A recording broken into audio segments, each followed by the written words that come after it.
السلام علیکم ناظرین، میں ہوں امیر نیوز کراچی کے ساتھ صبا حیدر خبر شامل کرتے ہیں۔ ساون کے رہائشی سجاد لشاری نے میڈیا کو اپنا موقف بیان کرتے ہوئے کہا کہ میں اپنی بہنوں کو لے کر جا رہا تھا کہ تلجی کے نوائی گاؤں کے رہائشی بشیر عرف شبیر اور اس کے بیٹے مختار لشاری نے مجھ پر حملہ کرنے کی کوشش کی۔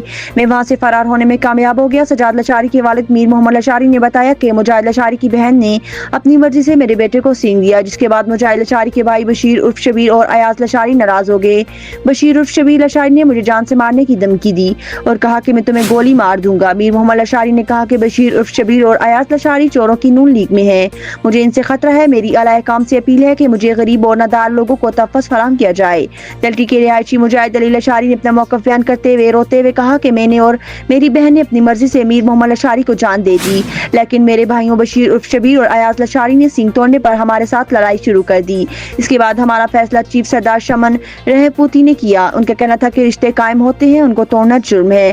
مجاہد لشاری نے مطالبہ کیا کہ میں غریب ہوں، میرے چھوٹے بہن بھائی بشیر عرف شبیر اور ایاز لشاری مجھے روزانہ ہراساں کر رہے ہیں اور جان سے مارنے کی دھمکیاں دے رہے ہیں، مجھے ان سے خطرہ ہے، مجھے تحفظ دیا جائے۔ اگر مجھے کچھ ہوا تو اس کے ذمہ دار میرے بھائی بشیر عرف شبیر اور ایاز لشاری ہوں گے۔